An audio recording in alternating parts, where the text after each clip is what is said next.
Bitch, you know I don't like mayonnaise on my hamburger.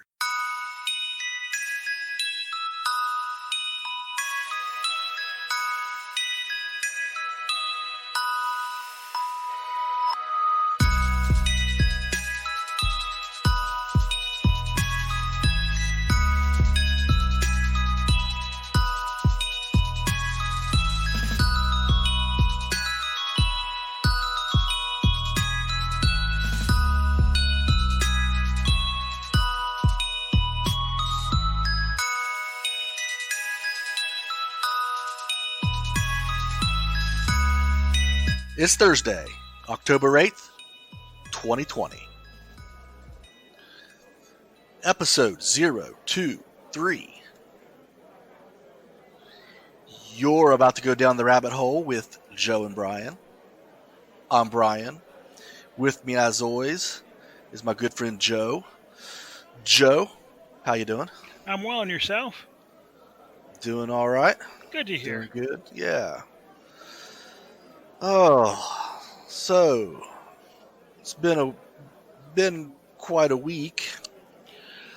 That it has. Although, I didn't pay much attention. I didn't watch the debates. I didn't watch the debates last night. You're going to confess to that? I'm going to confess. Don't you care about the future of our democracy? It's all at stake, you know.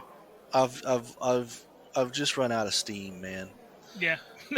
I'm almost to the point to just say let's get it over with, and whatever happens. Just let me get back to my old, boring, comfortable, normal, pathetic existence. You know what I'm saying?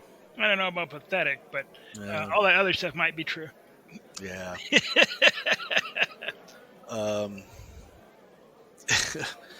So. Well, I've got to confess as well that I didn't watch it either. I had better things to do, like clean my nails and. Exactly. I think I stated before. I mean, I don't care a whole lot about debates in general, anyway. But I'm not going to be persuaded. I know that we have this show, and so if I was a better host, I'd do the homework and everything, but I just can't bring myself to do it. I know from me, after watching Donald Trump versus Joe Biden, I just knew that Mike Pence versus Kamala Harris wouldn't be any more interesting to watch. I mean, this is going strictly from headlines, but I got to say that Pence must have done pretty good if the only thing people can talk about is that goddamn fly that landed on his head and just kind of hung out there for 2 or 3 minutes. That might be more instructive into what actually happened in the debate, because that's probably the only real thing I've heard as well about the fly. That's bizarre, isn't it? That a debate for the future of this nation, and that's all that people want to talk about is a fly. It's funny because we were watching the coverage afterwards, and literally, I mean, when they were talking about the fly, it literally said, "Breaking news: fly Mike Pence on Mike Pence's head, during debate." And I thought to myself, "Wow, it's come to this, Joe. The bar is just that low." A fly gets breaking news coverage. Eh? Well, if you listen to all the polls and everything, it's a done deal anyway. It's a wrap. Yeah, it's just a matter of time. We just got to wait now. Well, yeah. Maybe that's something we should talk about sometime. Yeah, we should, because I've kind of got. I think, and I've even talked to you about this. My thoughts on like polls and the financial interest that the news organizations have on keeping the polls close. Yeah, the more candidates think that they're in trouble, the more they spend, and who gets that money? it's the people that own the news networks. So let's if it was too much of a blowout one way, then who's going to watch that? Yeah, there's no point in spending money. So just keep moving it back. Keep changing the poll numbers and everything. But depending on where you look, man, Biden is the runaway winner as of right now. Now, are these national polls you're seeing referenced or non-national? I don't know. Yeah, because for all we know, that could be like right, California, New York, and I think I seen a poll that said Biden was up by 8 in Florida. Which, wow, if that's true. Yeah. Right.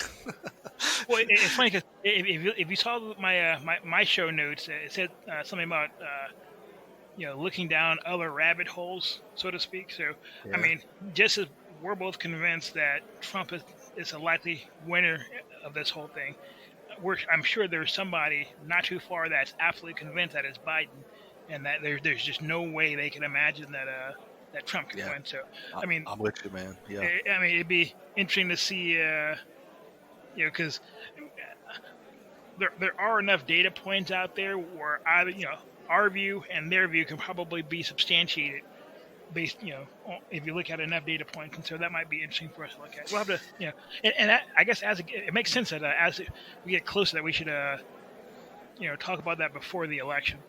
Right. So, well, if we just wait until tomorrow, Nancy might have an answer for us here. Check this out.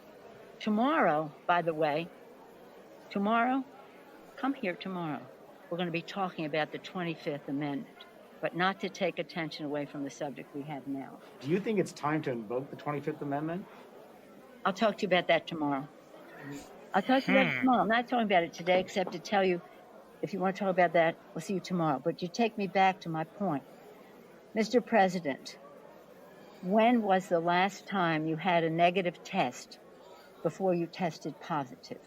Why is the White House not telling the country that important fact about how this made a hot spot of the White House? Thank you all very much. Thank you. Yeah, I don't know about you, Joe, but I woke up this morning. I wanted the answers. God damn it! I wanted to know when was he last tested negative, and I'm glad that we have Nancy looking out for us. But don't think I lost track of anything, Joe.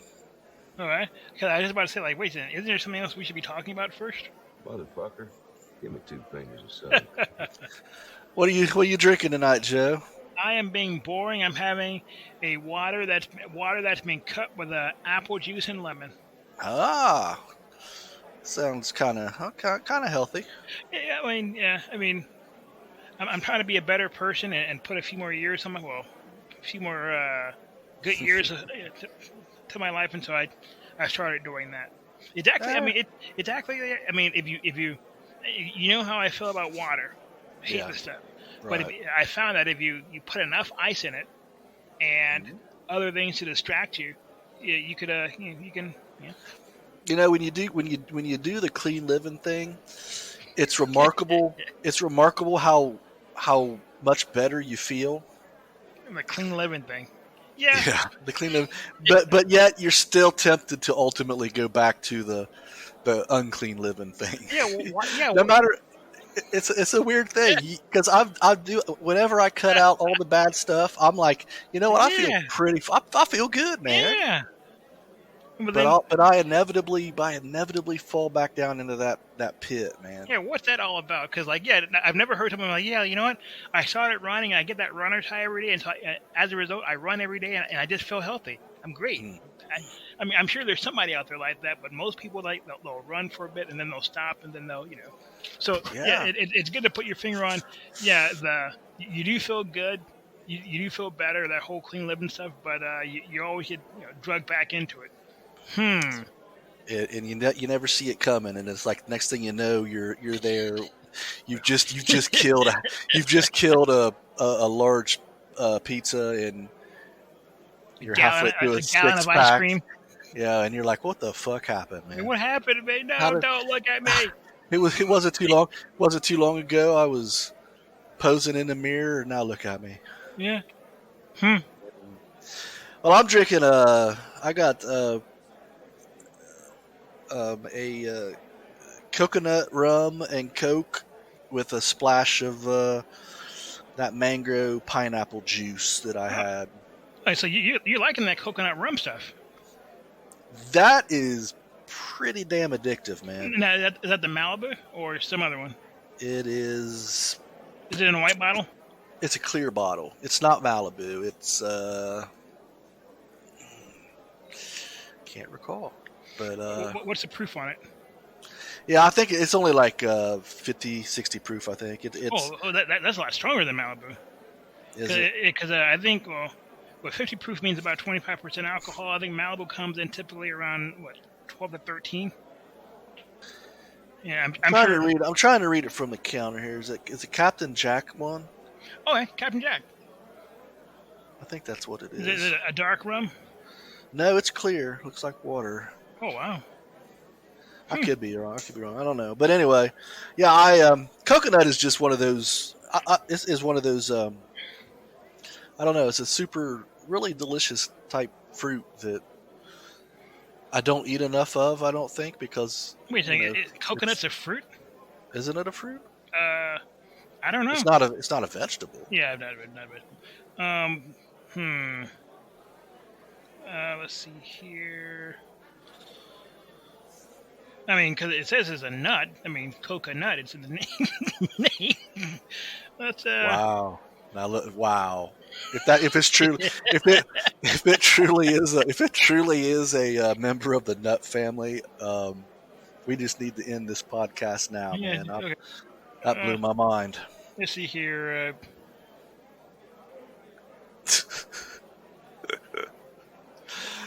It can't be a nut. Is it a nut?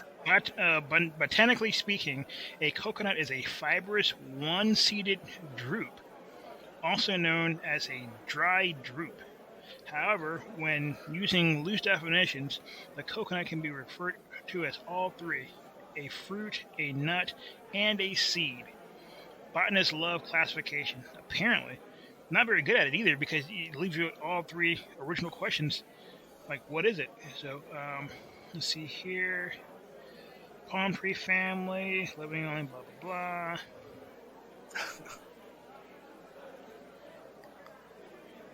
But it is not a nut.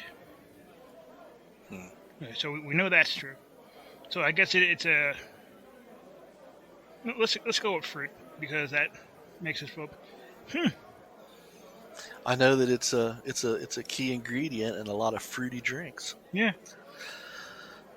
All right, well, I mean, didn't want to get us too far off track, but yeah. Before we go any further, to all of our YouTube peeps,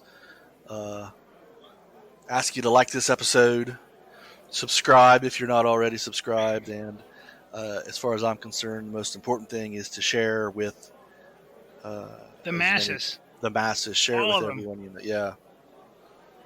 So yeah, this is an unending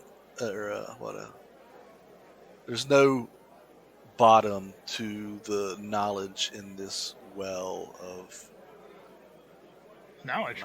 This fount of knowledge, or state it differently, the sky's the limit. Brian, are you high tonight? No, I'm not high. I swear. Nope. I don't know what's wrong with words. Are just hard sometimes. Well, I mean, you were working all day, so I have been working all day. That'll do it.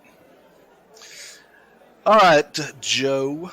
Guess what? We have some updates in both the Ahmaud Arbery case and the George Floyd case. When was the last time we had an update in both of them? It's been a minute. Many weeks. Yeah. I mean, we almost thought that Arbury fell off for a second. Yeah. This I found. Yeah, I came across this one for Arbury, and I found this pretty interesting. This is short. I'll read through this real quick and get your thoughts on it. Racial social media posts, text messages should be used as evidence by Ahmaud Arbery murder, prosecutor says. Georgia state prosecutors have requested that racial social media posts and text messages be used as evidence to show motive in the murder of Ahmaud Arbery, who was shot and killed while jogging in February. The evidence the state wishes to use includes posts by all three of the suspects charged in Arbery's murder, according to court documents filed by prosecutors in Glenn County on Friday. Travis McMichael, who fired the fatal shots, had sent a racial text message on March 16th and posted 2 racial posts on Facebook on June 15th and August 22nd, the latter of which was a highway video, according to the notice of intent to use the evidence. What do they mean? What do they mean by racial? That's what I'm saying, man. I guess I get that they don't want to propagate anything, but it's just fucking annoying. What are they talking about? To what extent? But yeah, I'm going to assume the worst. I'm going to assume that. Well, I guess if I look, they say Bryan repeatedly used the N-word in text. Prosecutor Jesse Evans said in a bond hearing in July. The Atlanta Journal-Constitution reported the text messages shown at the bond hearing, which Evans said contained a ton of filth, are the same that prosecutors wish to use as evidence, according to court documents. I'll be honest with you, man. I would rather not. I would rather that my personal private emails and text messages not be exposed to the world. Yeah, but you don't have that discretion when you are brought up on murder charges. But I'm not necessarily sure. Even if let's say he dropped all the played all the golden oldies, the F-bomb, the N-bomb, whatever other racial epithets you want to use. That doesn't necessarily seem to show motive to my mind, because there are plenty of people who use similar language and they don't get in their car and go shoot folks. Yeah, that's true. But I mean, if the I think this should be. I can see the value in this. I mean, it kind of is to their mindset. Yeah, but like if Ahmaud were blue and these guys were green, with the fact that they got in their car and ran him over and shot him several times, would that really matter? Well, no, but this is a we're at the race is a hot button issue right now, and this is being considered a racial crime. So I mean, so is it like are they saying it's like a hate crime now? And I'm not saying that it could be a hate crime, but it seems to me that type of evidence would matter if it were a hate crime. But if they were just a simple, I don't want to say simple, just a murder crime where you just have guys murder / manslaughter, whatever you want to call it, I'm not sure why they're them being racist has much. Well, I'm of the opinion I don't like necessarily the idea of a hate crime. I mean, does it make a crime worse if it was done with hate? I mean, a person is still dead. No, it's not a matter. It's not a matter of the person being dead. Is that sometimes sometimes the original prosecuting authority does a terrible job, and so I guess hate crime's a backdoor to pursue. Basically, it's them opening another book on you. So let's say you just like with it's gonna sound terrible with OJ. They're like, oh yeah, we can't get you with a murder murder rap. So let me see if we can get you with this wrongful death suit. And so, I mean, it's kind of the same thing. I mean, opening another book. Well, But I could see how that gave you a moment of pause too, because you're like, okay, well, what you're saying is that if the prosecutors couldn't prove their case the first time, they get a second bite of the apple using a different statute. I could see how you could be annoyed at that, but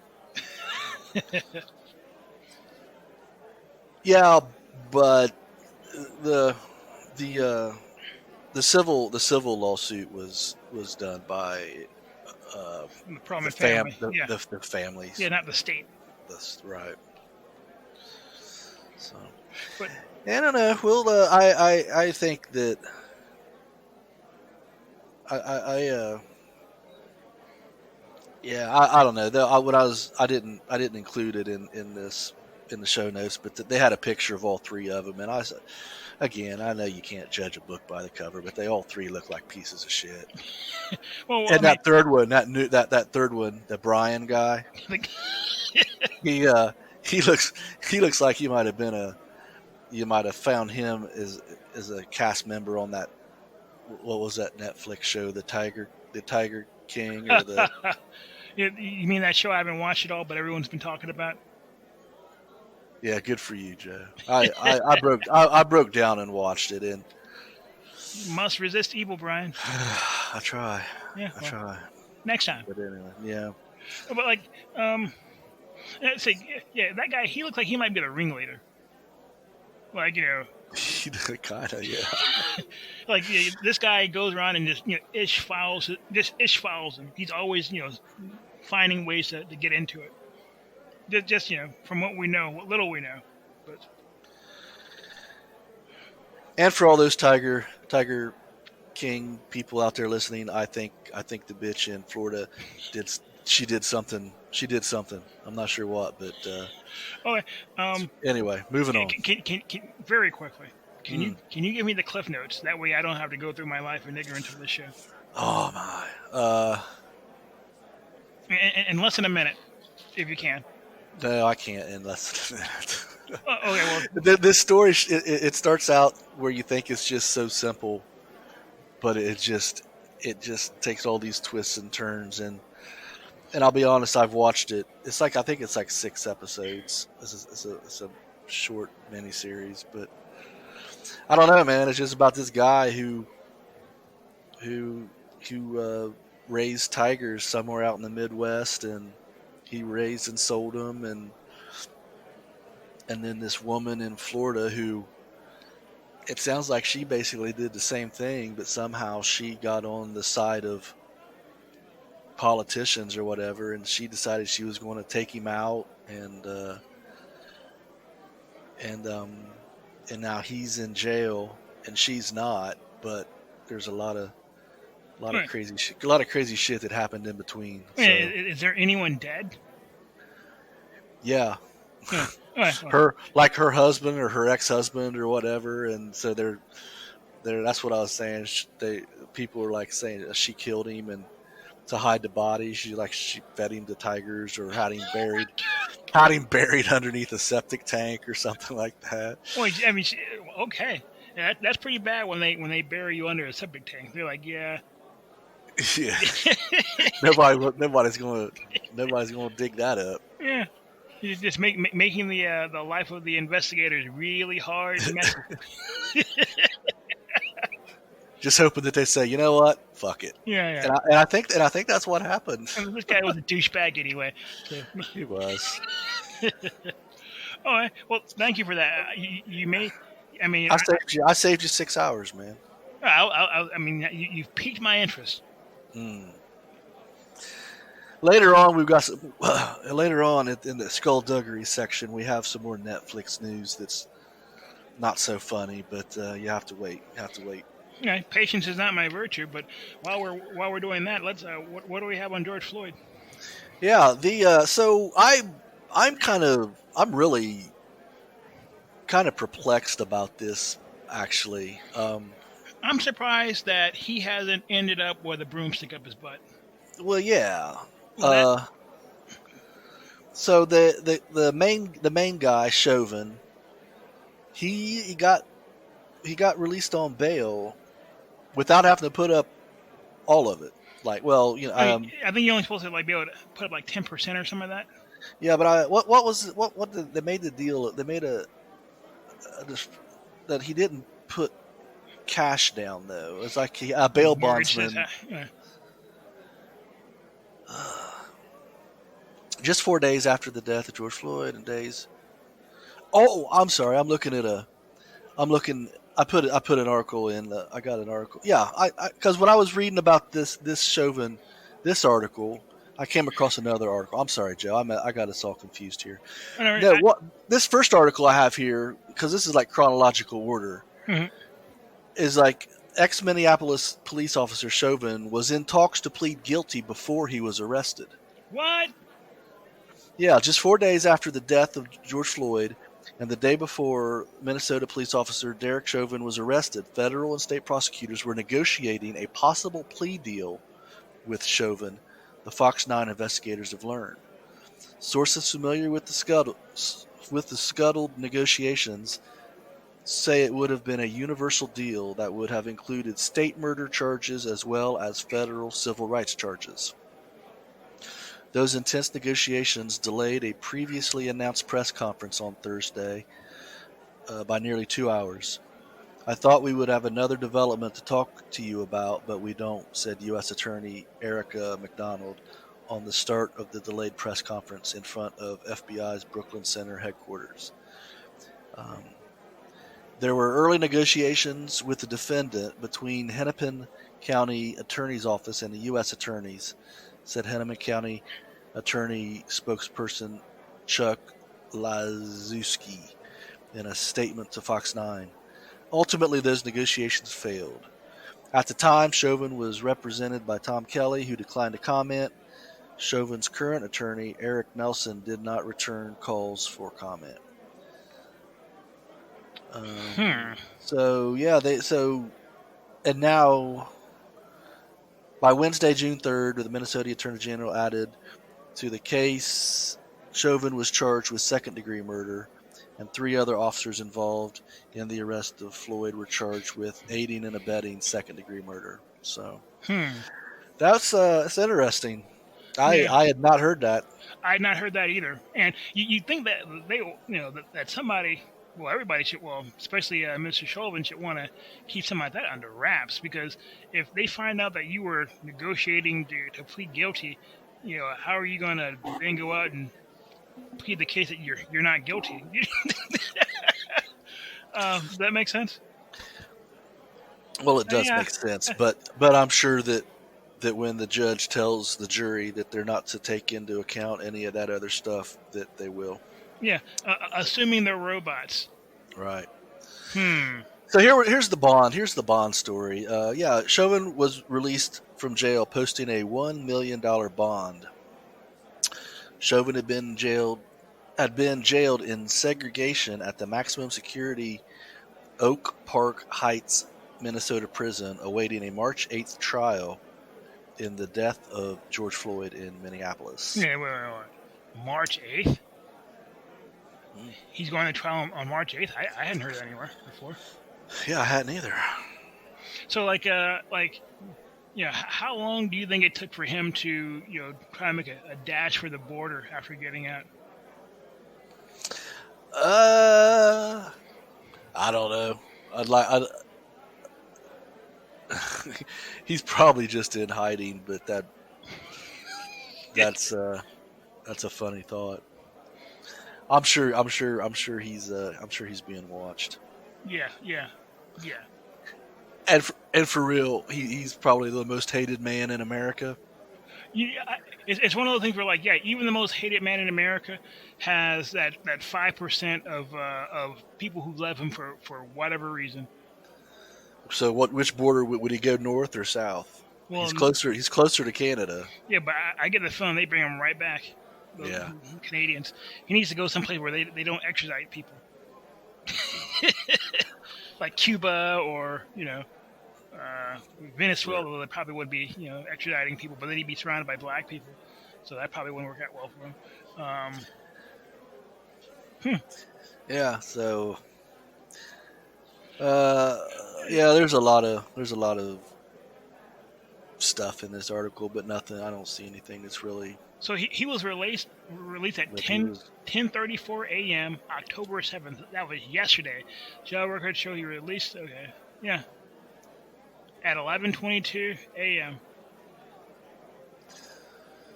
Oh man, could you imagine? I mean, I've never been to jail. Have you ever been to jail? I have not, sir. Yeah, but yeah, to go into jail for something like that, and then be able to be out before you go to trial. Yeah, that would Yeah, I'm with you. What do you think what would be the very first thing you did? Or what would you say? What do you think the first thing he did was? Seriously, I don't know, man. It's hard to put myself in. I'm a chicken shit, so I would have. So I would have went straight home, locked the doors, and just bunkered down and wait for the mob to come and get me or something like that.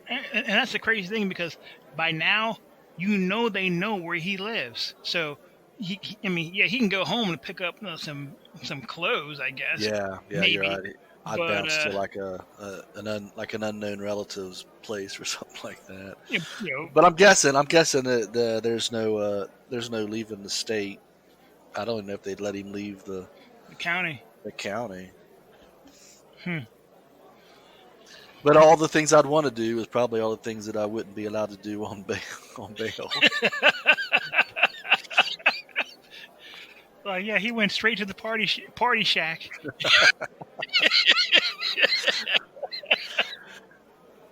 Well, that's what I wanted to do. Yeah, I'm a free man. Oh, yeah. Yeah. That's the thing is, in the back of your mind that it's temporary. Yeah, and that's the part. It's like, I mean, if he, because I would imagine that relatively early in the trial, he's going to get a pretty good sense as to, man, am I winning or am I losing?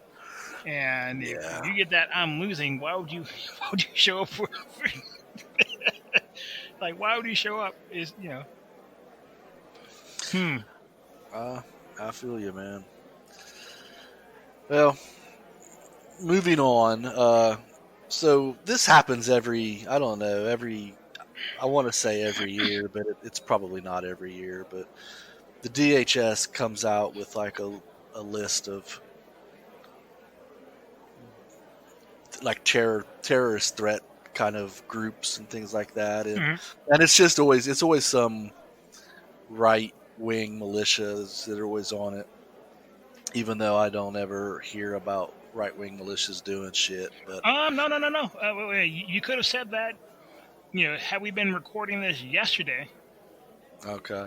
But did you see the news today? I guess not. About the group in Michigan that was planning on kidnapping the governor and overthrowing the government of Michigan. I did see that headline. Okay. No, but did they do anything? Well, because our our heroic boys from the FBI were able Don't get me started on the fucking FBI and their whole their little scam that they have going. I ain't saying that that's what. What you're saying? I'm not saying that that's what happened this time, but the FBI they have a playbook and they do it to a T every time.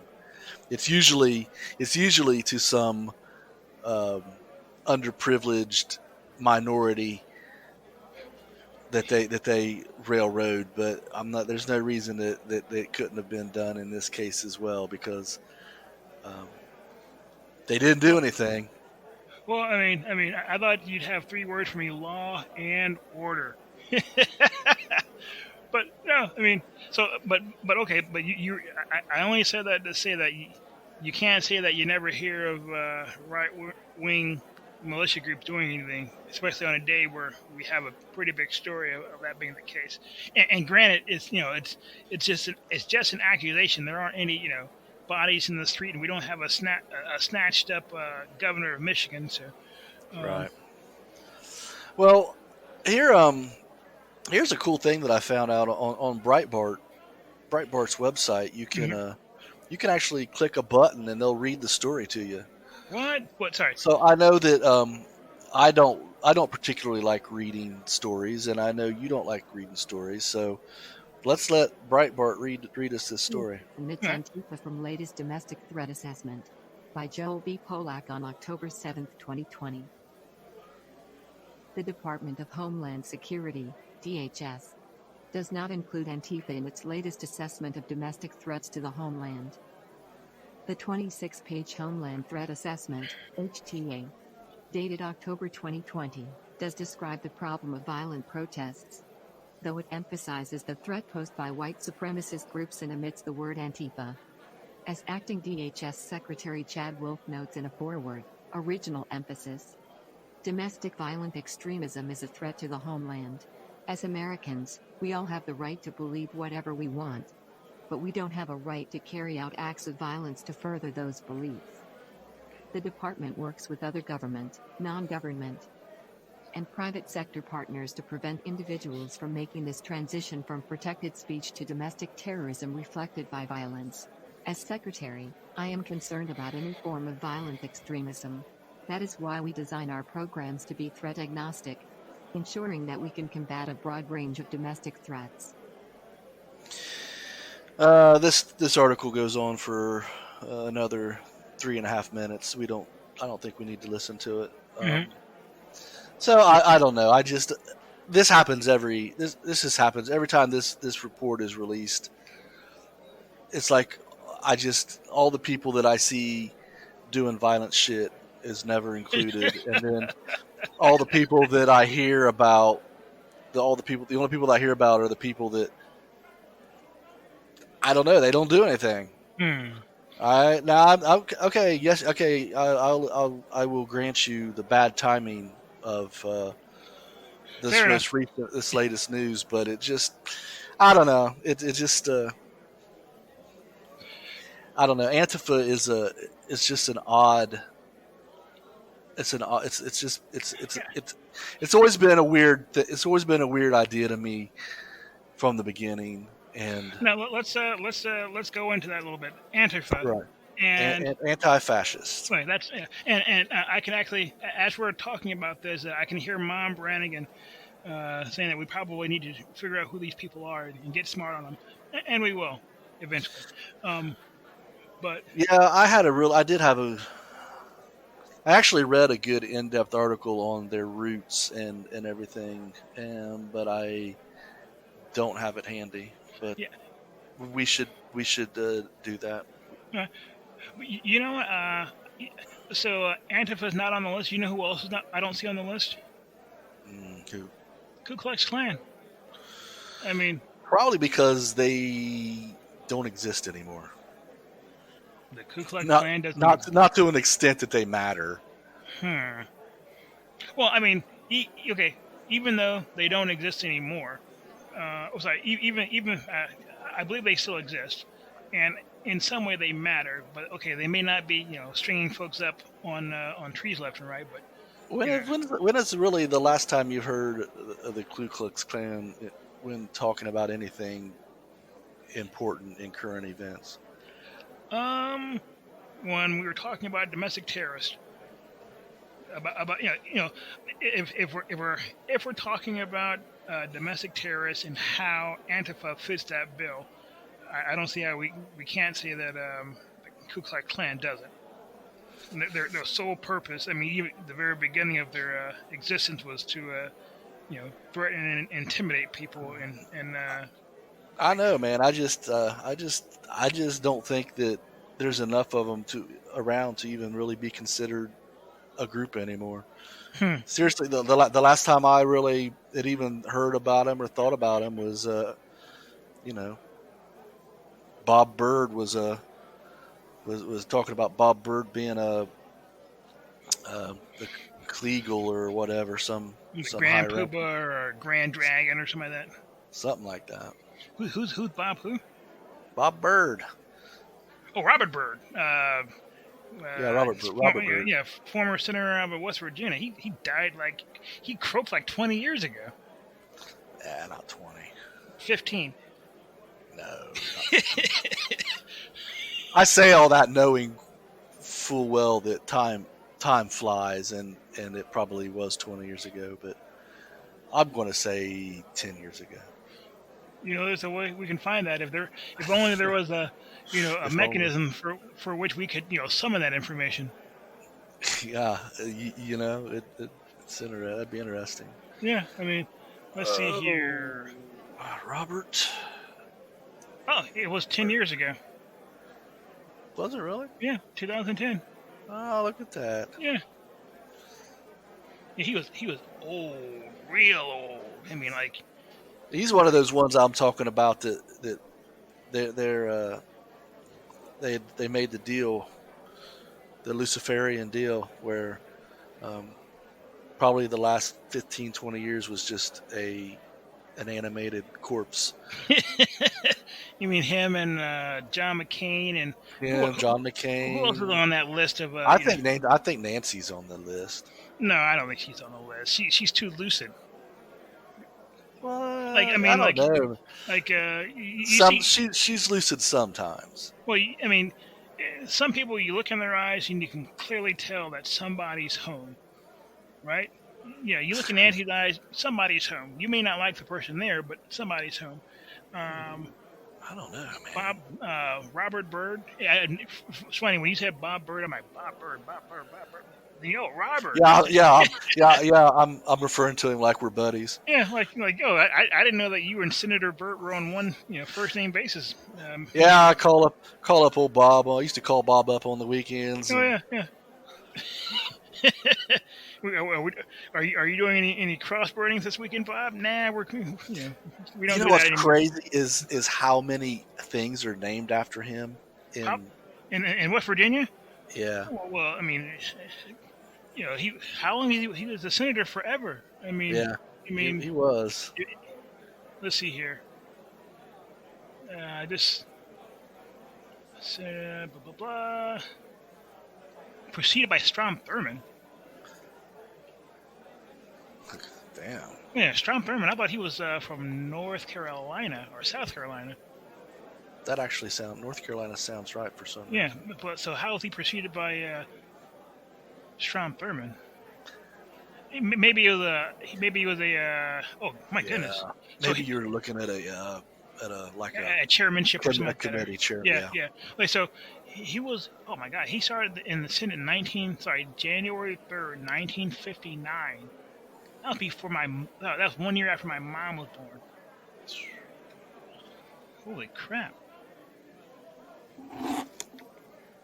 So for all those people who say that healthcare doesn't matter, this is evidence that it does. This guy, let me say 2010.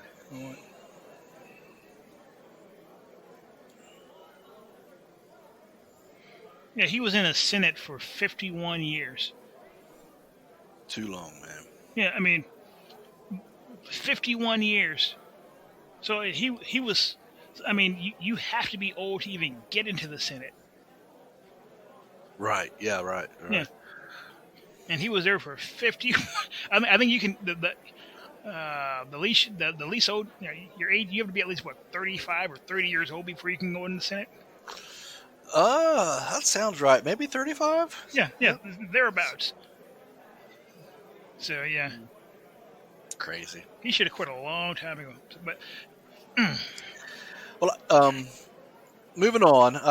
This next story that you brought to my attention, I'll be honest with you. When you first mentioned his name, Michael Cohen, I wasn't sure. I had to go refresh myself of who he was. I knew he had something to do with Trump, but I wasn't sure what. He was Trump's personal lawyer there for a while. He was a fixer. The fixer. Yeah. Think of the guy who knows where all the bodies are. Arbury. Right. So I'm just gonna I know nothing. I'm just gonna go through this real quick. Michael Cohen tells Business Insider he's working to free reality winner. Oh, the way that's written, reality winner is, I'm guessing, is a person. Yeah. A whistleblower imprisoned by the Trump administration for leaking a classified report on Russian election hacking. So reality winner is a person. Okay. So let me. President Donald Trump's former personal attorney, Michael Cohen, says he's working to free reality winner, a former U.S. intelligence specialist who leaked classified evidence regarding the Russian government's effort to intervene in the 2016 election. We had an amazing conversation, Billy Winner Davis, reality's mother. Wait. This person, their last name really is Winner, and they looked at their child and named him Reality. Is that what we're saying right here? That's how I'm interpreting this, Joe. I was originally thinking, what, they're really going to stick with this guy's internet handle throughout this entire story, but I think you're right. I think that's his real name. I mean, it would be cool to have a last name Winner. Like, sure. Yeah, Winner. Bill Winner. Robert Winner. But reality, that's, no. Okay. Some parents just need to be beaten. Yeah. She gets to take she gets an L for that, a fail. Reality's mother told Business Insider during a phone call on Monday, he talked with me about it different ways that he could maybe to help my daughter, daughter. Of course. It's even better. Okay. Reality winner, 28, was in 2018 sentenced to 5 years and 3 months in prison for sending The Intercept, a classified report from the National Security Agency detailing Moscow's efforts to hack the U.S. voting software suppliers and dozens of local election systems. Charged under the Espionage Act, Winner is the longest sentence ever handed out to a whistleblower. Let's see. Speaking to Business Insider over the summer, Winner Davis lamented the lack of activist support for her daughter compared with other national security whistleblowers.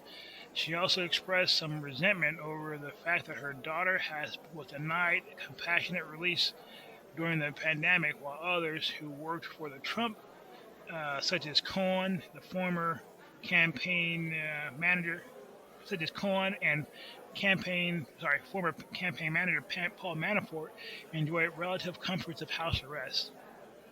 All right. So the Intercept, that website, it was started by, I believe, the guy who, his name escapes me, but he made his bones with the whole Edward Snowden story. I mean, the Intercept. From my understanding, they do pretty good work. Yeah, they're actually one of those kinds of. Yeah, they're someone who's not. They're not really beholden to. Larger news organizations and. Glenn Greenwald. Yeah, him. And as far as I know, he owns the site. He doesn't. It's not like there's an investor who can pull the influence plug what he writes. Yeah. So. Not like the Washington Post where Jeff Bezos, he's like, hey, you know what? Right. There's this salacious story that I want to print, put it on the first page. But wait a second. There's an editorial discretion and an editorial garbage. I own the paper. Print it. Right. So reality winner, is a girl, okay, and okay. Yeah, I'm still trying to get over the person's name. I have to. This is just me. I have to see if I can find a picture. Yeah. That's a good There are call. pictures. There are pictures of her out there. All right. And let's see here. Ah.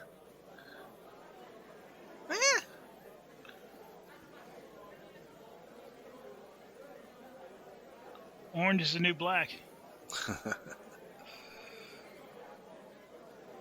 All right. Yeah, I see a picture. She looks pretty happy in that orange. Yeah.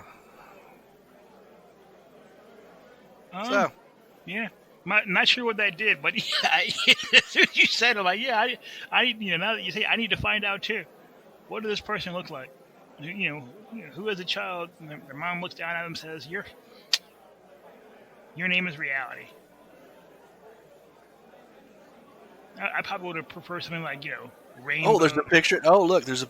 I think there's a picture. I think of her mom. It's her in her. It looks like maybe an Air Force uniform. Yeah, I see that as well. Mom and there's had a woman. red hair. Yeah. Yeah, it says my daughter, reality winner, faced severe punishment, but key figures in the blah blah blah. She doesn't necessarily look like she's batshit crazy, but I don't know, man. When you're playing with your child's life like their name, you shouldn't make jokes, man. Like, yeah, wouldn't it be funny to name her reality? Yeah, see, I'm gonna take issue with the whole. She doesn't look like she's crazy. Looks like she's got red hair. I know some red-headed people, so I'm not saying anything. Actually, I know some red-headed people as well, and I take that back. But yeah, they're. Yeah, I mean that seemed like from the redheads I know that could have been a bet or a dare. Like, if I win, it's reality winner, and if you win, it's something else. Well, you know what? I hope more power to him. I don't know exactly what she leaked, but I tend to think that everything with this, I consider everything with this this whole Russian investigation into the election to be, for the most part, bullshit. So I don't know. Let's see, but I hope the best for her. So what is her? How long? What is her sentence? It said she had the longest sentence. Yeah, but what is it? Let's see here. We passed it a few minutes ago. It was like 5 years and 3 months or something like that. Or sentenced to 5 years and 3 months in prison for sending the Intercept classified report. So yeah, 5 years and 3 months. Let's Cohen. What's he up to? Cohen, who himself pleaded guilty in 2018 to lying about President Trump's business dealings in Russia, amongst other crimes, told a Business Insider that he recognizes there's something poetic, indeed ironic, about taking up Winter's case. I'm surprised he hasn't been disbarred. Working to free a woman who revealed Russian electoral interference undertaken to help his former boss win an election. As part of making up for his previous life, he said, I told Billy I would pay it forward and see if I can help another innocent person who's been railroaded by the system, Cohen said. It's only a small part of my need to make amends. Yeah, I think he's got much bigger things to make amends for. Cohen, who is serving a 3-year prison sentence for tax evasion and campaign finance violations, said that he's meeting with an attorney this week to take a deep dive into Winter's case. With an eye towards obtaining a compassionate release to reunite her with her mother and daughter, and her family can be whole again. Blah blah blah. Yeah. Why don't he see if he can just get her a pardon? Yeah, I don't know.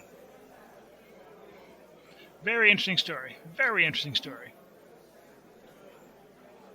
So let's hop back over to the left coast. All right. The West Coast. Left coast. Sly there. Very sly. And I'm quite proud of her. Quite happy with myself. Not really. Hollywood, Hollyweird. They just it's just got to, they just live in their own world, and they just got to, they have to. I got, but the cool thing, I got this story also from Breitbart. So guess what? We're going to read it to us. All right, cool. But the headline is "Celebs Stripped Naked for Election Ballot PSA." Wait. Did this say? Oh, all right, we can listen to it. Yeah.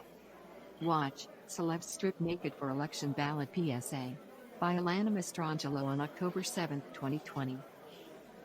In a bizarre move, celebrities, including Chris Rock, Tiffany Haddish, Amy Schumer, Josh Gad, Sarah Silverman, Mark Ruffalo, Chelsea Handler, Ryan Babe, and Naomi Campbell, stripped naked for an election ballot explainer video warning against naked ballots in the upcoming election. Okay. Yeah, I knew where he was going, and with the exception of maybe Naomi Campbell. Yeah, you don't want to see his I'm not. naked. I'm not impressed. Yeah, Chris Rock. My God. Ugh. Amy Schumer, no. Not even Chelsea Handler. Yeah, I mean Chris. I mean, Definitely not Mark Ruffalo. I couldn't. Like celebrities, they all kind of look alike to me. I mean, There isn't a man behind me. These are my hands, said a naked Silverman in the video, holding her breasts. To be honest, I wish I could cover my hands with my boobs, but here we are. I know what you're thinking. You're thinking, Ruffalo, put your clothes on, added Ruffalo. Watch below. Did you know that ballots could be naked? Asked Babe. And if you don't do exactly what I tell you, your ballot could get thrown out, added Silverman. Yeah. I think that if they were trying to be funny, humor got lost during the computerized translation there. But anyway, yeah, it's. Yeah. I guess yes, maybe this will do some good. I don't know. what is a naked ballot? Yeah, I don't know. Let's I see guess here. I guess one that hasn't been filled out, right? Let me see. I may have found the ad. Let's see. Okay, there's Mark. No thanks. Okay, I feel cheated. Mark's the only one here. Oh yeah. You ever want to throw your computer out the window? What's that? So you ever want to throw your computer out the window? Oh, I have lately. Yeah, what a ridiculous question. When was the last time we looks like my computer just froze? That we just showed up and everything worked and that was that. When was the last time that happened? It's been like what, 3 weeks, 4 weeks ago, 3 weeks ago. Sounds about right. Let's see here. I'm trying to look up. My computer just froze on me for a second. Naked. If that's the computer that we're using to record this, you might want to chill on that. Yeah, let's chill that. Let me go to the secondary. One moment. Good call. Good call. But while I look this up, we can go to the next story. Yeah.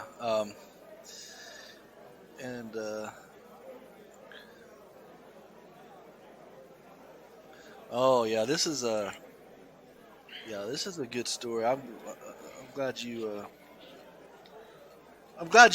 frequent websites like, I think, what was it, Business Insider. You get some of these intelligent stories to talk about. What are you referring? Oh, the friggin'. Yeah, this is the private equity company story. Well, it's funny. I saw that and I thought Brian might have a few comments about it. Yeah, my previous company was a victim of a private equity firm. They A victim. That's kind of loaded language. Sorry, I'm being that guy. It is,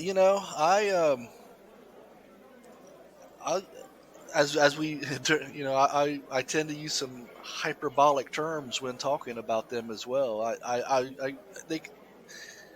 They really kind of fuck things up, man. And I get that at the end of the day you got to make money for the shareholders and blah blah blah.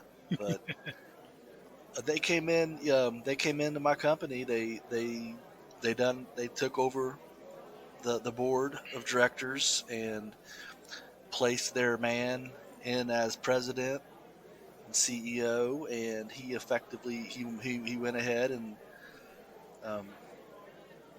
started selling off portions of the company and basically sliced it and diced it down to a single sellable product, and then sold it. Sounds like a real hatchet job. It totally was a hatchet job, and that happened about. They probably took over about 4 or 5 years after I had been there, and I did. I watched him. I mean, I watched him do it, and I watched people that I knew people that I knew get let go, and I was one of the ones. Well, I survived until they finally sold the company, and I survived at the new company long enough to see that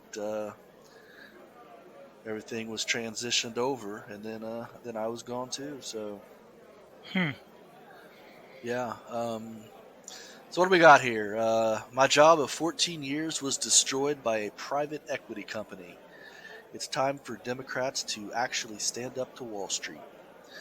The November election will determine whether our economy for the next 4 years will benefit working people like me or continue to enrich Wall Street millionaires. I think it's going to do the, I think it's going to, benefit the Wall Street millionaire. That's who my money's on. Well, I gotta say, I want to say this though. I don't know what people's thoughts are on Trump's economy over 4 years, but it's been great for me. Mm-hmm. I got a tax cut that was significant enough that it makes it pays for like almost half of my my car loan thing, and I probably wouldn't have bought that car if I didn't have it. I mean, I don't know. The economy has been okay, and even though I did get ultimately let go from that company, I got hired in the middle of this pandemic. So I just don't subscribe necessarily to Trump's economy as being that negative towards working people. But, well, I mean, it probably depends on where what it means to be working. So, in your case, working is cranking out code and doing that. But this guy, I don't know what he did at ShopRite or ShopMart or but he doesn't seem like he was towards the top of the technical scale or anything like that. He doesn't. From what I could see, it doesn't seem as if he was Well, we may find out here in a second, but I also got to say, my brother, who's in construction, people are building like fucking gangbusters, and he's as busy as he's ever been. So, yeah. Anyway, that's not the point of this. We already know that 4 more years of a Trump presidency and Republican agenda will mean more deregulation and tax breaks for the wealthy, which only makes it harder for working families like mine to put food on the table. So I was eager to hear from Joe Biden and his campaign when the Democratic National Convention came to my home state of Wisconsin last month. Hearing Democrats talk about building a fair economy for all, including for essential workers like myself, was a stark contrast to what we've seen and heard from President Trump and his fellow Republicans. But while the Biden campaign introduced a number of platforms to put working people first, it became clear to me that there are not yet enough concrete and permanent solutions to fight back against Wall Street's rampant greed, which is only growing during this pandemic. Yeah. And so, I got to say, I'm not sure why he's. I mean, this happens every election. You hear this, so I'm not sure why he's suddenly surprised by Biden saying it. But people, I think oftentimes people, I think today's Democratic Party is not your grandfather's Democratic Party. And so I think a lot of people are so caught up in the Democrats are for the union, are for labor, and the Republicans are for management. And that's kind of what it seems as if he's caught up in. And I think now nowadays is like, both the Democrats and the Republicans are for management, but just different. They're for different rungs on the management ladder, so to speak. I don't know. I'm guessing that this is more of a left-leaning publication. This seems like they, like this sentence here, this next paragraph. During the Trump administration, I was one of thousands of Shopko employees throughout the Midwest who were left unemployed.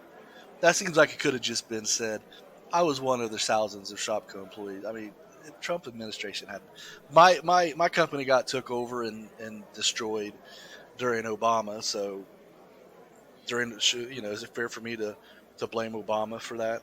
I don't think so. But yeah, why not? I mean, people always blame the guy in charge when bad stuff happens. I guess so. Let's see here. Yeah, I should have let you. I'm obviously the wrong person to read this article. Yeah, it's funny because I should have let you read it. Yeah, I would have started there, but I would have jumped around. As the New York Times revealed, wealthy investors like Carl Icahn are exploiting the coronavirus crisis to literally make money off the demise of people's jobs and livelihoods. They're calling it the Big Short 2.0. Instead of betting on the housing crash, as they did in 2008, Wall Street executives are betting on the demise of malls. It's clear that Republicans will give a pass at Big Short 2.0. The ball is now the Democrat Party's court to demonstrate that it will chart a different course. However, Democrats must go beyond lip service and offer real solutions and policies that will rein in Wall Street. Unfortunately, that was all but missing in last month's convention. And yet, the Democratic Party's 2020 policy platform, Wall Street was mentioned just 4 times, including once in the table of contents.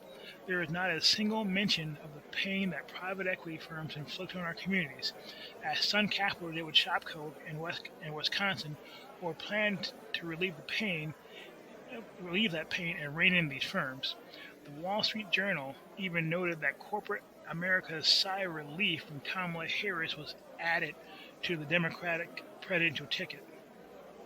So, I would have probably started about there. But point is here is that there is a perception that Republicans are all for private equity. Hell, isn't that how Mitt Romney made a good portion of his money is through private equity firms? I think you're right. Yeah, Bain Capital, or is it just Bain? I'm not sure, but that's right. Let's see here. Although I would barely call Romney a Republican. Well, that. I said I would barely call. If I had my druthers, we'd kick him out of the party. I don't know. Druthers. What did they do? But let's see here. But when Sun Capital Partners, a Florida headquartered private equity firm, bought out Shopko in 2005, that the community and my financial security were ripped away. No matter how successful we ran the business, Sun Capital's apparent intention was to not growth but profit, and they made that profit by ruining people's lives. Over the next decade, Sun Capital executives drowned Shopko in nearly $1 billion of debt. They pushed the stores to bankruptcy, leaving more than 14,000 employees desperately searching for a lifeline. Even during Shopko's liquidation, Sun Capital's executives continued to collect. In total, Shopco executives paid themselves $67 million in dividends and fees. My coworkers and I were offered nothing. That doesn't sound like, well, that sounds really bad. I want to know. I mean, I see this. They push the store into bankruptcy, but I'd like to. I mean, what did they do to do that? I mean, if you have a healthy company that's making a profit, what do you do to destroy it? I mean, what did they do? Well, I wonder. They thus far they've only said they drowned them in debt. I'm not even very sure $1 billion of debt. Not even very sure what that means. Okay, maybe they got leverage to the hilt, but let's see here. As the Big Short 2.0 shows, action is urgently needed, and that's why former retail employees have come together with United for Respect, a multiracial national non-profit organization fighting for bold policy changes to improve the lives of people who work in retail, to fight and win for severance pay, and demand legislators establish common sense rules for private equity firms. Retail workers don't get severance pay? I guess not. I mean, according to this article, anyway. I don't know what retail work. What are we talking about? Are we just talking about someone that works at Walmart or? Yeah. So pretty much anyone who works at a place where there's a cash register. All right, I'm going to say something. You said some controversial shit tonight. I did. When? Okay. I can't remember, but I know that you pre-qualified it by saying what I'm about to say is. That sounds like me. So I'm going to pre-qualify this by saying that I'm not as horrible as this might make me sound, but okay, these aren't the kind of jobs that. These are low-skilled jobs. Mm-hmm.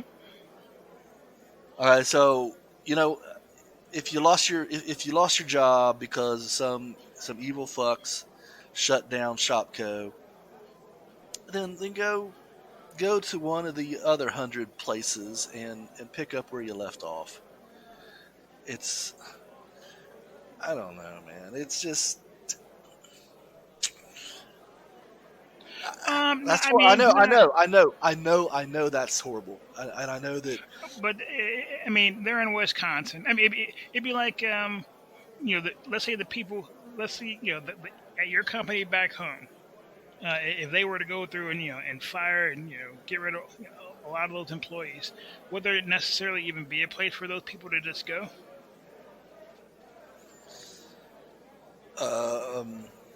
You're talking about Wilmington, where I mean, kind of dried up.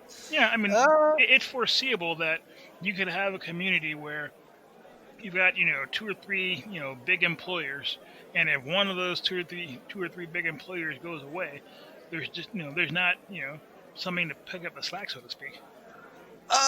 There's places to go. Maybe it's not as convenient as having a store in your backyard, but there's nearby places. You may have to drive a little bit further to get there. But sorry, to work? There are places, huh? To work? Yeah. Astonishingly, Sun Capital isn't the only corporate in destroying the lives of working families and crippling the economy. Since 2009, private equity firms have destroyed over 1.3 million jobs by bankrupting retail companies and stripping them for their parts. Many of the brands you shop at, from Toys R Us to Payless Shoe Source, Sears, and Artman, were destroyed the same way. In nearly all cases, workers were left with nothing.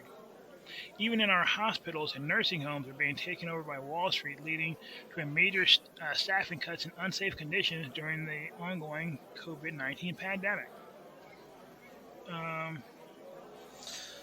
mean, like, I'm not going to argue with the damage that's being done, but what do we do? I mean, what kind of laws can change this. Let's see. I mean, I know you. I mean, I know you can. I mean, what was that? We got that one company, I think, in Texas, that energy company in Texas, fucked around, and then we all got Sarbanes-Oxley. So, yeah. Well, so I know that if there's if this is an industry, and it sounds like it is. Somebody's written some rules around it, and I'm glad you asked. Without a specific plan to combat Wall Street's excesses and greed, the Democrats' vision is just for a just and fair economic recovery, and their other outreach, working people like me in this election needs improvement. They can start by adopting the Stop Wall Street Looting Act, I like the name, in their party platform. So the Stop Wall Street Looting Act, in which is introduced by Senator Elizabeth Warren and Mark Pacan. Oh, this what you remember? You remember during the primaries how they said that Elizabeth Warren pissed off Wall Street, and that's why she was never going to be the nominee. This must be what they was talking about. Oh yeah, I mean, from the very beginning, she pissed them off. Her very existence. And rein in the most harmful effects of private equity. SWSLA would accomplish this by ending Wall Street's immunity from debts and legal liabilities and legal violations they pile on companies after they buy them out and gut them. By ending Wall Street's immunity from debt, legal liabilities, legal violations they pile up. And legal violations they pile up after buying up companies. So wait a minute, you can be a Wall Street firm and buy a company and rack up a lot of debt and then get legal immunity from those debts. Did I read that right? I wonder if it's a situation like if they went in and bought Company A. Company A has all the has all of its documentation and tax forms and everything to be to be an independent company. I wonder if somehow they're able to, when they take it over, whether they're somehow able to. I don't know if the fact that Company A is its own independent company, or was its own independent company, and then they kind of take over somehow, if there is some legal distinction between the two, and if Company A starts racking up debt and other things, if they're able to say, hey, that's not us, that's Company A. I would bet that what happens is that let's say Company A is a 75-year-old company. Sorry. And Company B, the company that's taking over Company A, is a 10-year company. In 75 years, Company A has a retirement plan, a retirement pension, and has obligations that they have to give to their past workers. And I get the feeling that what probably happens is Company B can come in, buy them, and be like, hey, we bought Company A's assets, we didn't buy their liabilities. And thus, get them off their books. That's why I imagine it is happening. But let's see here. SWLA would also end federal tax benefits for private equity firms, which encourage their excessive use of leveraged buyouts. So basically going out and borrowing a bunch of money, and then buying the company, and then trying to run it more efficiently, and in the process gutting it. And in the event of a company bankrupt, what like we've experienced in Shopco, SWSLA would ensure that private equity firms like Sun Capital Partners cannot just cut and run on their paycheck, severance, and pension obligations to employees. So, I mean, it may not. It's bad if a company a company comes out and buys your company and runs it into the ground. That's bad. But I think what's worse is when they do that and they leave everybody who worked for the company high and dry afterwards. That's what it seems as if the big thrust of this argument is. Yeah. Did I think I think everyone, but I think everyone at my old company, everyone got their severance. Mhm. And I remember I didn't pay a lot of attention because it didn't involve me, but pension. I think they did do some things with the pension, like they got rid of the pension program or something like that. But I didn't pay attention on how that went down. So. Mhm. But yeah, I don't. You know, it's they need a better name than SWSLA. They need something like Socks.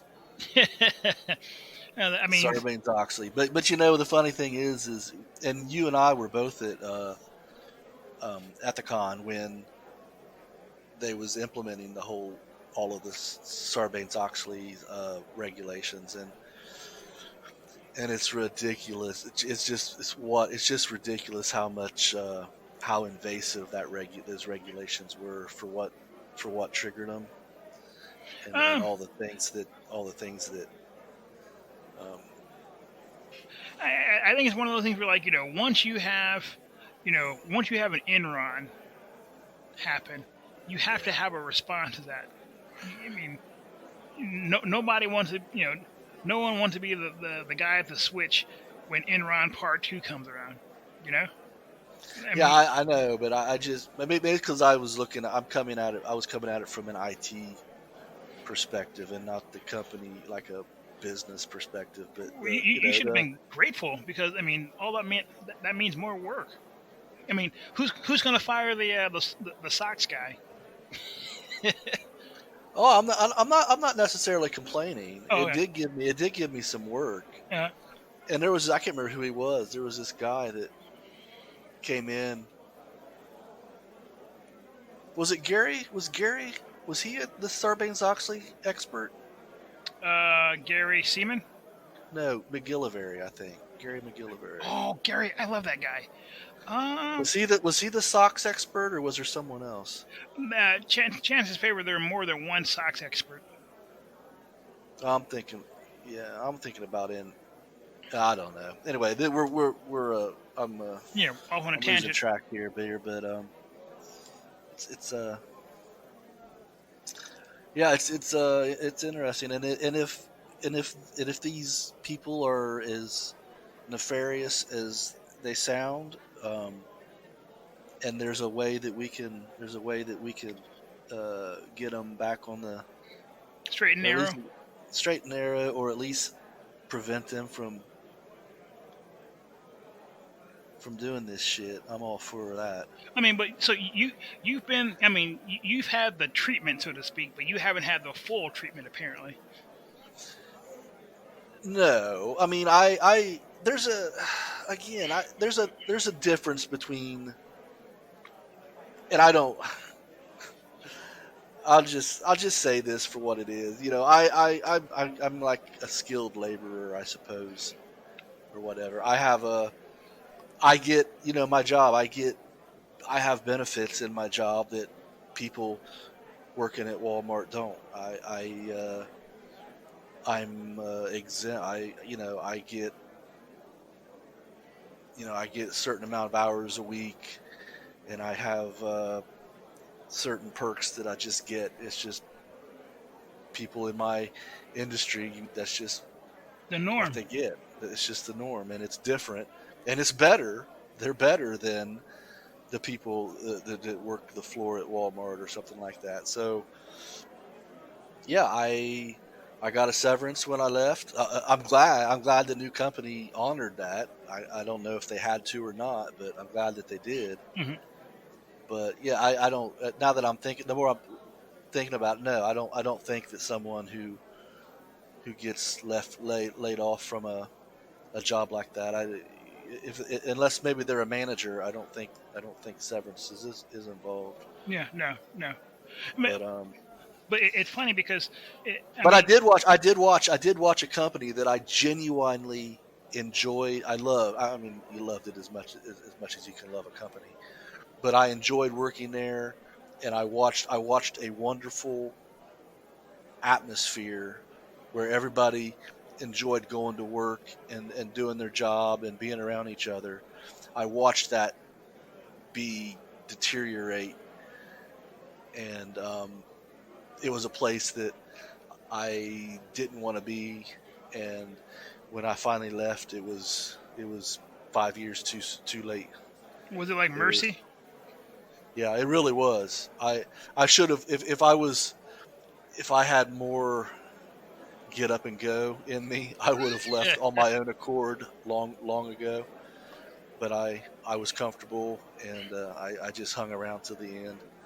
And I hung around hoping that I would get a severance. So. I was fucking miserable at the end, but my plan did work out. Oh yeah. Well, I mean, this actually kind of makes me think about something we talked about several episodes ago. Where we were talking about how Kamala Harris doesn't like Bryan. Right. Yeah. Because we did talk about that. Because I mean, I think, I mean, you are like you said earlier, you're skilled labor. What do you think happens when they open up the skilled labor pool? Does that that likely doesn't mean great things for Mr. Newman over the next 15 years? Yeah, and that's why this next article that we have here, I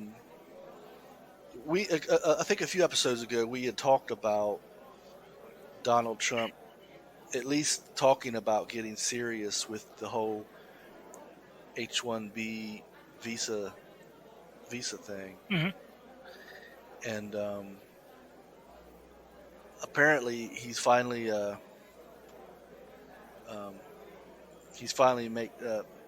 taken action on it. And this again, our friends at Breitbart are going to read this for us. Donald Trump slashes corporate outsourcing to India's H-1B gig workers. By Neil Monroe on October 7, 2020. President Donald Trump's H-1B reforms will shrink the Fortune 500's large-scale use of cheap Indian gig workers, say opponents and supporters.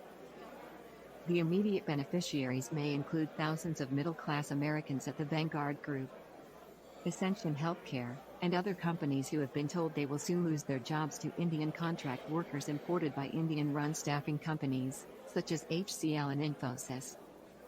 The staffing H-1B gig workers comprise 7 in 10 of the more than 600,000 H-1Bs in the United States.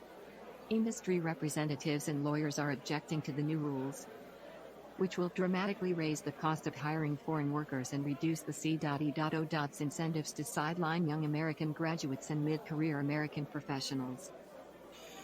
For example, Indian staffing companies that import H-1B workers will only be allowed to keep them in the United States for 1 year, instead of 6 years.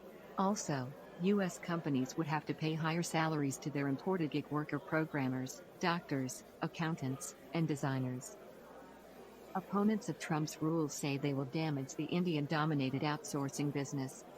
It is clear that by erecting significant barriers to third-party worksite placement, DHS, Department of Homeland Security, has decided to make America great again by returning us to the time before contracting out and specialization existed.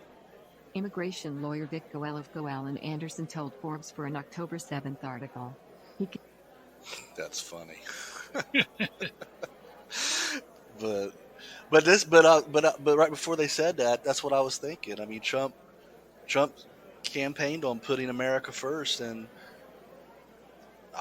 first of all, if my Indian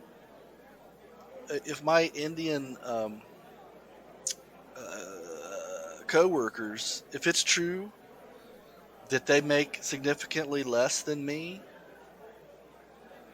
that is kind of fucked up. I mean, why? I mean, why else would you? I mean, usually two arguments are put forth as to why they need to bring these people over. One, that that they can't find the talent homegrown. Well, that's actually usually the only one. Actually, the talent's not homegrown. Because you can't be like, yeah, we just want to pay you less. You can't say that out loud. Yeah. But I mean, I understand that if in the outsourced jobs, in that the person that if my coworker is in Hyderabad, then yeah, I understand that they would be paid less. But if saying like 2 cubes over, yeah, but if my coworker is Indian who is over here, physically living here, I would, and I'll be honest with you, I just always assumed that their pay was in the ballpark as mine was. So if that's not been the case, I'm either maybe ignorant, but I'm certainly surprised. Well, you're not ignorant anymore. No, but yeah, if this helps people like me, which it will. Yeah, it's funny because when I saw the previous article, the private equity, that your situation is what I was thinking of. Mm-hmm. Because I remember us, just talking over beer about that. Like, yo, this, Yeah. It seemed like every time we turned around, they were doing something. They were busy. Yeah, I'll call him out by name, Jeff Fox. That's who he was, man. They brought him. He was first on the board, and then they took it over, and then they appointed him to president and CEO, and he just proceeded to, as I call it, slice and dice. Slice and dice. Terrible. Awful. Yes. Let's see. We're at about an hour and a half right now. So that's all right. I think we're doing pretty good here. It seemed like a much more time has passed in a week. Yeah. Like it feels as if we haven't talked in like 2 weeks almost. So this, I'm gonna read. I'm gonna go into this story about the mayonnaise, and I'm hoping that this is just a lighthearted kind of story for us to laugh at. There's no racial shit in here, is there? No, it's lighthearted in a murderous type of way, I guess. Last week I just walked into a fucking hand grenade last week. What? What was the hand grenade? When we was talking about that little 7-year-old who got expelled for having a gun in the background. I was like, oh wow, that's fucked up, and I was all excited to tell my story about my crazy classmate when I was a kid, and then I was caught off guard there.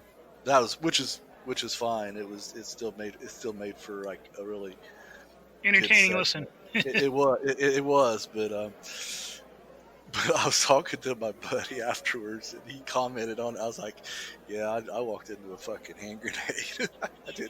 I did not see that coming." So, but there's no way that this story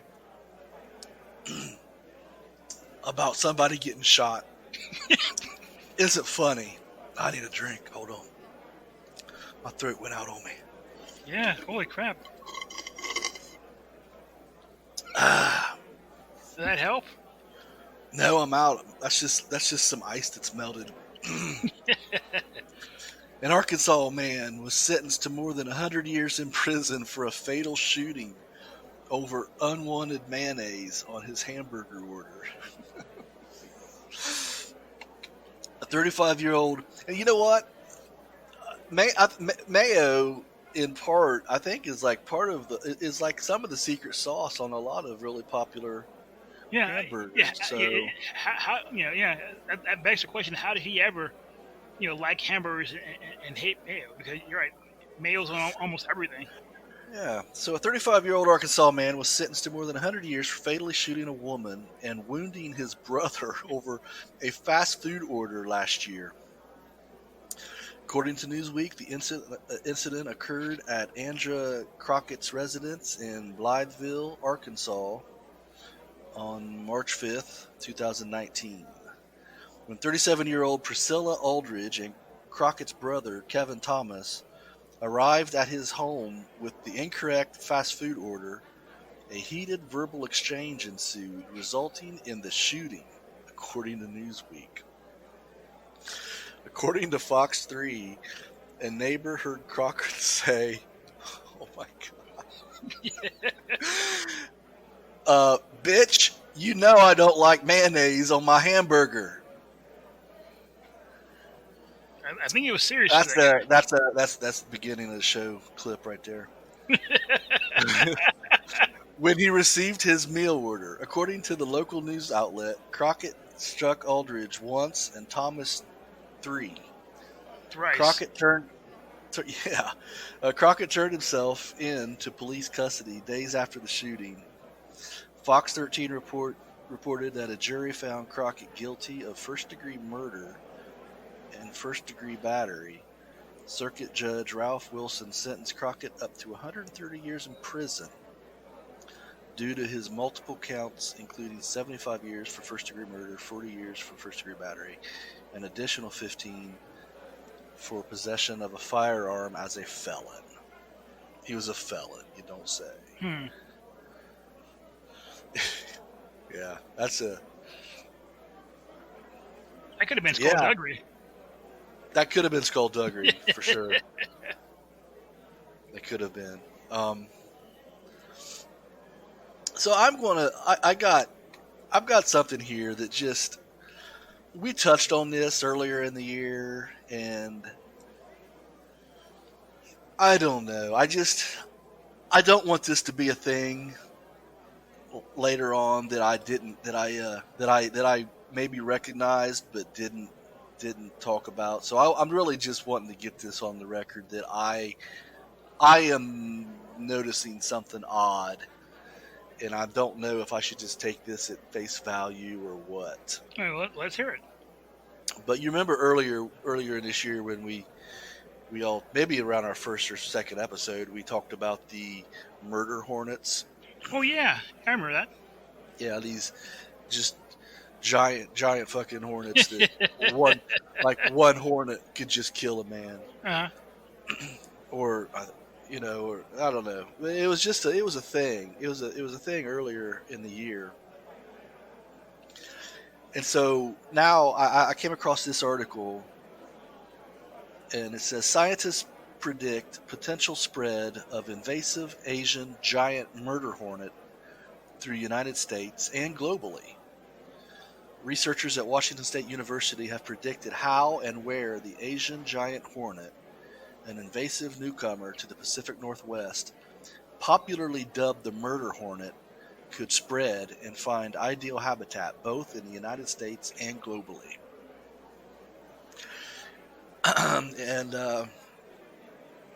We found many suitable climates in the U.S. and around the globe, said lead author Jianping Zhu, a postdoctoral scholar at Washington State University's Department of Entomology.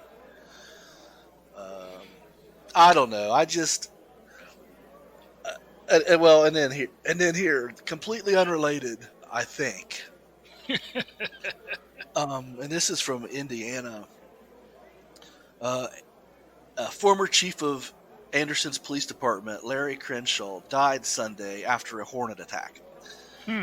According to a post by Edgewood Police Department, Crenshaw was hunting Sunday and stirred up a hornet's nest. He was stung multiple times and suffered a heart attack due to lack of oxygen. Crenshaw served as chief from 2012 to 2016 before moving to detective. So, I don't know, man. I just go back to when I was a kid, hearing these horror stories about the Africanized killer bees.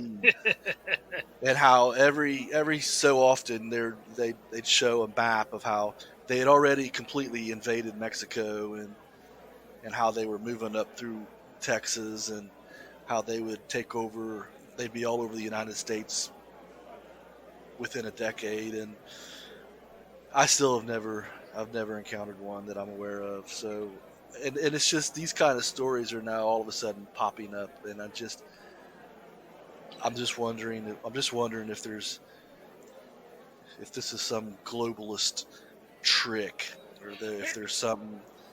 You almost get the feeling that somewhere in the in the bowels of the editorial rooms and news places, they're like, you know what, we need to make sure that people are really scared of something, and so it's like it was literally there. It couldn't just be great Asian hornet. It had to be the murder hornet. Oh, you're preaching. You're talking my language now, man. Yeah. And so this could have just as easily been an article that got buried and never noticed in the Journal of Nature, if they just kept the name Great Asian Hornet, but they didn't want to do that. They needed eyeballs. So yeah, you know what? This came out at the beginning of the year, and then all of a sudden COVID hit, and everybody, that was enough to scare us for the year. And now we're kind of over. People are at least mentally kind of getting over COVID and not as scared. So now we've got to bring this back and get some fear out there again. I like where you're at, man. All right, and I'm going to wrap this biatch up with a this week in Skulduggery. You have Netflix? Yes, I know you said you do. Oh, real quick, did you ever get a chance to check out that the Social Dilemma yet? I started watching it, but I fell asleep. Okay. Well, watch it and don't fall asleep so we can talk about it. Deal. But anyway, have you seen the controversy about that movie? It's a French movie called Cuties. No, I have not. All right. Yeah, it's a French movie. Wait, it was like kitty porn? Well, it really hypersexualizes little kids. Yeah, which is it's according to it's not porn, but I tried. They had. I mean, it was like the promotional clip for the movie. I couldn't watch it all. Really? It was that bad, huh? It was just I was just. You feel dirty? Yeah, it was that uncomfortable. Oh wow, that's not good. And so, is it? But I'm just going to I'm just going to like a stream of conscious here. But we've been hyper sexualizing our little kids for years now. Well, not us personally. No, not us personally. Other people. Yeah, people have been doing it. It's a phenomenon. It's a thing. You know that little girl that got kidnapped. Was it Ramsey? Yeah. We talked about her a couple episodes ago as well. John Bonet. John Bonet, yeah. I mean, be honest. When you seen the little pictures of her doing her routine, her beauty pageant stuff, they sexualized her. Yeah, I remember reading myself, even as a kid, this is legal? Yeah. And so there, we have that where there's just, I don't know, for whatever's wrong with Japan, but they most of their pop culture is about, Sailor Moon and, sexualizing little girls wearing barely their skirts and having big boobs and whatnot, and large eyes. Well, the large eyes. Something to aim for, I guess. Terrible. But yeah. What? Anyway, this is just the next. I mean, this really is the next logical progression before we just throw all rules out the window and it becomes a free for all, a full blown in an actual a section on Pornhub, Terrible. And but unfortunately, I can't call you a liar on that. Yeah, it's sad, but this is where we're heading. But yeah, but it's funny because I mean, we talk about people over sexualizing children as if it's something relatively new. I can remember when I was a little kid, young children, young girls dancing in a way that was highly suggestive and hell, Yeah, I mean, dude, that was in high school and stuff, man. And I can remember being maybe I'm saying too much about myself here, but I can remember being a little kid and going to the basketball games, and my favorite time my favorite time was when the drill team took the floor in between games, because the drill teams were the they were the hot girls. yeah. I remember, And they were the most revealing, and they did the most provocative dances and all that kind of stuff. And they were, I was little, but they were, anywhere between 15 and 16 and whatever. Yeah, but those girls are old compared to what I'm thinking of. But I remember when I was in high school, and once again, it was, I think it would have been the homecoming. And everybody was, the entire school was in the gymnasium. And I remember they had the drill team come out. And I remember watching the drill team dance. And I remember one of my favorite teachers. I remember seeing him look, and then just seeing him just get up and leave because he's like, I'm watch it.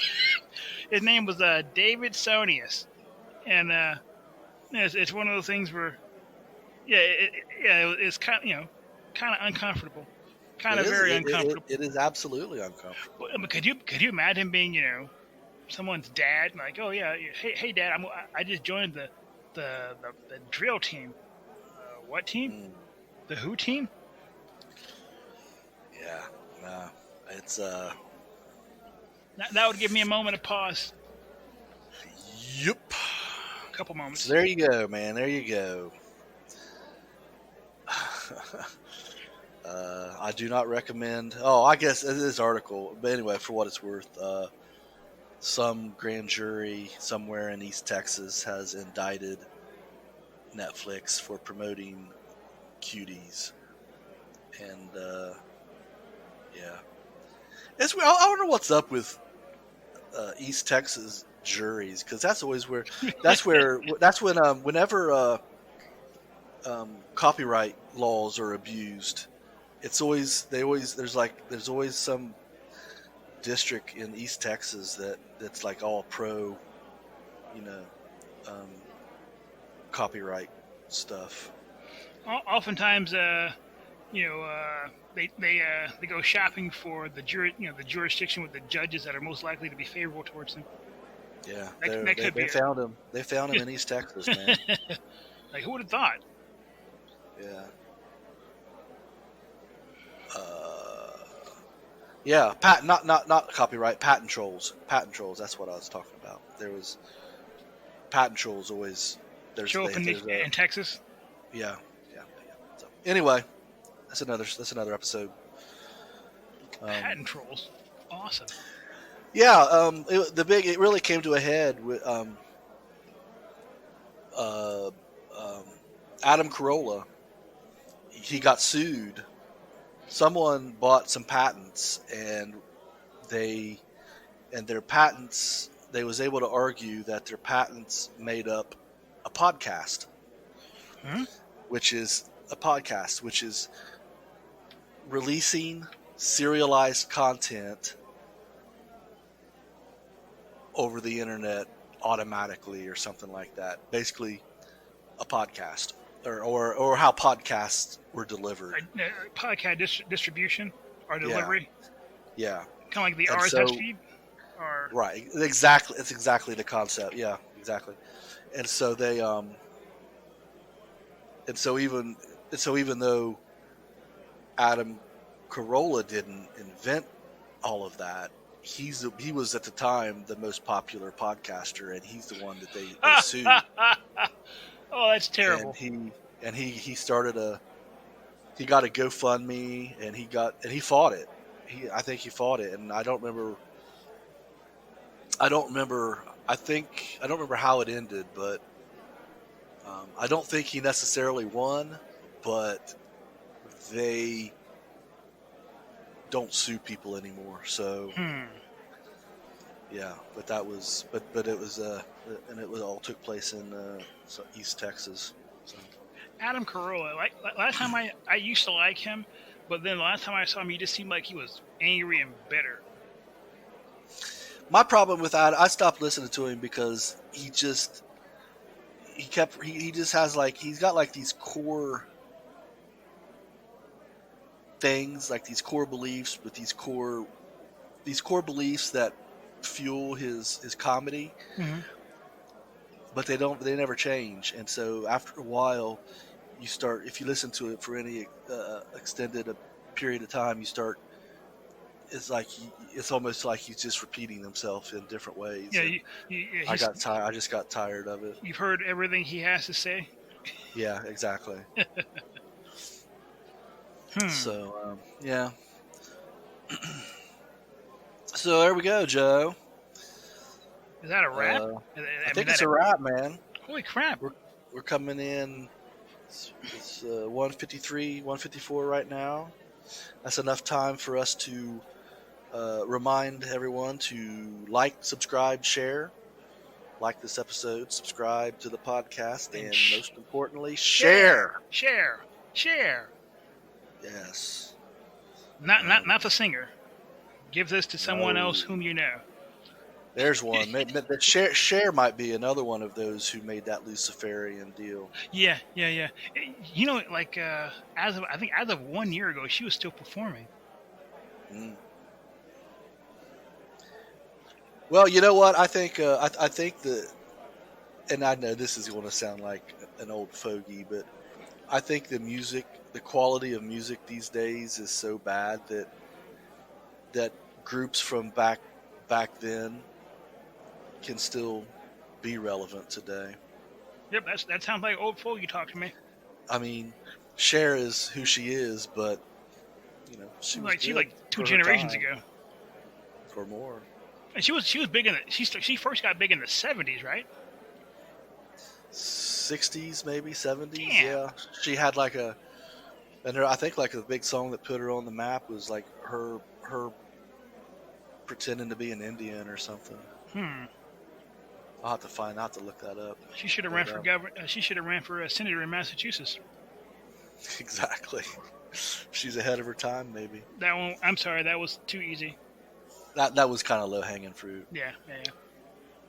But then again, I knew that I was setting you up when I even mentioned it. So you kind of did. You had to. I led you down that path, and you really didn't have a choice. You had to swing. It's your fault. Whew. Yeah, I will accept blame. All right, peoples, that's it. We're wrapping it up. Joe, I say, despite any difficulties that we may run into between now and then, in 7 days we should reunite and do this whole thing one more time. Hopefully more than one more time. Well, one step at a time. How's that? I like that. Let's do it. All right, man. All right. Good talking to you, and take care. You too. Bye-bye.